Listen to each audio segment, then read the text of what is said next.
He thought she was invisible, just another maid scrubbing floors in silence. To him, she was nothing more than background noise in his luxurious mansion. So when the wealthy businessman tossed a thick book in her direction and mocked, "Translate. This and my salary is yours," he expected laughter from his guests, not results.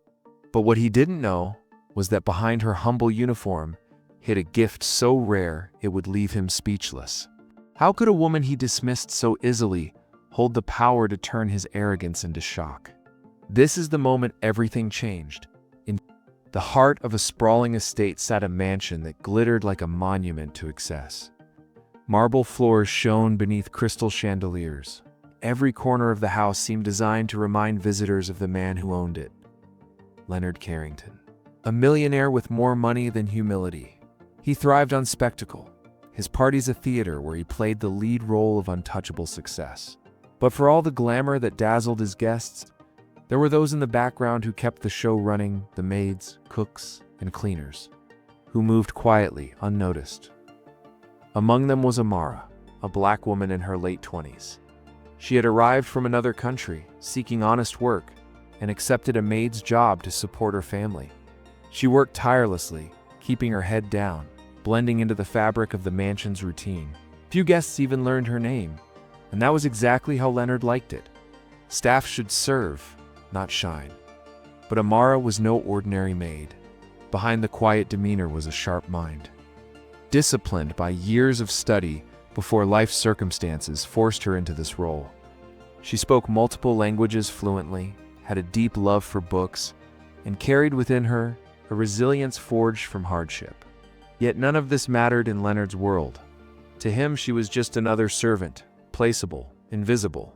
On that particular night, Leonard hosted another grand party, filled with polished laughter, fine wine, and shallow conversations. The air was thick with arrogance as his wealthy friends praised one another's fortunes.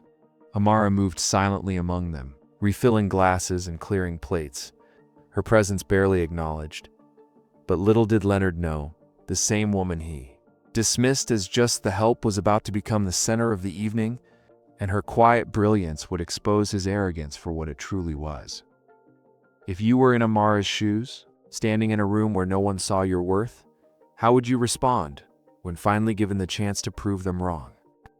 The grand hall grew louder as the night wore on. Leonard, perched at the head of a long oak table, enjoyed the role of entertainer and conqueror. He thrived on showing off, not just his wealth, but his supposed superiority. Love stories that ended with him victorious and others humiliated. It was in this spirit that his gaze fell on Amara. She was quietly placing a platter of fruit on the table, eyes lowered, movements careful. To Leonard, she was the perfect subject for a joke. With a sly grin, he reached for an old book that sat decoratively on a nearby shelf, a dense European text he had never bothered to read. He tossed it onto the table with a loud thud, startling the room into silence. All eyes followed as he shoved the book toward Amara. "Translate this," he jeered, his voice dripping with mockery. "And if you manage it, my salary is yours." The room erupted into laughter. Guests leaned back in their seats, savoring the spectacle. To them, it was just another display of Leonard's cruelty, a harmless bit of fun at the expense of someone. Beneath them, Amara froze, her heart pounding. She had endured countless slights, each one a reminder of how invisible she was in this world. But something about this moment felt different. She looked at the book, then at the faces sneering around her. A spark ignited inside, a quiet refusal to be diminished. As the room jeered, Amara picked up the book with steady hands. She opened it, eyes scanning the lines with practiced ease. The language flowed effortlessly in her mind. She had studied texts like this for years before life forced her onto a different path. And now, the very knowledge she had carried in silence was ready to speak louder than the mocking voices around her. The guests leaned closer, expecting hesitation, stumbles, or even silence. But instead, Amara began to translate. Her voice was calm, measured, and precise. Line by line, the foreign words transformed into perfect English. The laughter faded. Smirks disappeared. The room grew still, disbelief spreading across every face. Leonard's grin faltered. He leaned forward, his confidence cracking as Amara's fluency left no doubt. What was meant to be a moment of humiliation had turned into a display of brilliance.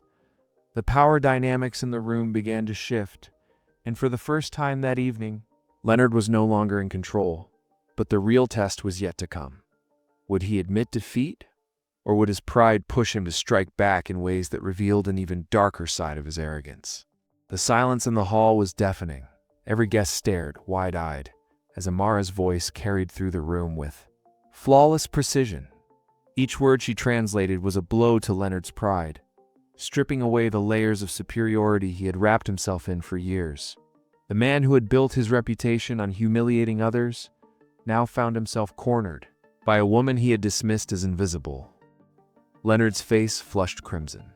He forced a laugh, brittle and hollow, but it couldn't mask the tremor in his voice. "Beginner's luck," he muttered, trying to regain his composure. He snatched the book back and flipped to another dense passage, shoving it toward her as if daring her to falter. But Amara didn't falter. She read, she translated, and with each line, her voice grew stronger. The guests began to shift uncomfortably. Some looked away, ashamed of having laughed moments earlier. Others whispered among themselves, marveling at her brilliance. Leonard's jaw tightened. This was no longer entertainment, it was exposure. The very maid he mocked was unraveling his authority in front of everyone. His hand gripped the armrest of his chair so tightly his knuckles whitened. In his mind, a war raged.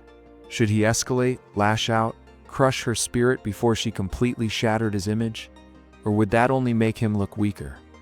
Happened, he slammed the book shut, the sound echoing through the hall like a gunshot. The guests flinched. Leonard leaned forward, his voice cold and venomous. Enough. That's enough. But the damage was done. Everyone had seen the truth. Amara's brilliance had pierced through the wall of arrogance he built around himself. The very weapon he had tried to use against her had become her victory. In that tense silence, one question hung heavy in the air. Would Leonard try to bury the moment, or would he be forced to acknowledge the woman who had just dismantled his pride? For a long moment, no one moved. The weight of what had just happened lingered in the room, thick and undeniable. Amara stood quietly, the book still in her hands, her expression calm, not triumphant, not vengeful, simply steady. She had nothing to prove anymore. The truth had already spoken for her. Leonard, on the other hand, sat rigid in his chair. His empire of pride had cracked in front of the very people he had hoped to impress. Some of his guests avoided his eyes, their laughter turned to shame. Others glanced at Amara with a newfound respect, the kind that came not from pity, but from recognition. Without saying a word, she placed the book gently back on the table and stepped away, returning to her duties as if nothing had happened. Simple act, her refusal to gloat or bowcode louder than any argument Leonard could muster. He had tried to reduce her to nothing, but instead, she had shown the entire room that worth is never defined by status, money, or cruelty. In the days that followed, whispers spread through the social circles Leonard once dominated. His arrogance, once admired, was now seen as foolishness. And Amara. She continued her work, but those who had once looked through her now looked at her, reminded that brilliance often hides in the very people society chooses to overlook. This wasn't just the story of one maid standing up to a millionaire. It was a reminder of something larger, that dignity, intelligence, and resilience cannot be erased by prejudice. Too often, those in power believe they can define another's value. But what happens when the world finally sees the truth? Leave you with this. How many times have voices like Amara's been silenced, dismissed, or mocked when in reality they held the power to change everything? And more importantly, when the next Amara stands before us, will we listen? Asterisk, asterisk. If this story moved you, don't let it end here. Join us at Black Rises, where we bring you powerful stories that uncover truth, expose injustice, and honor resilience. Hit the like button to show your support, subscribe to stand with us, and tap the notification bell so you never miss the next story. Together, we rise. Together, we make a difference.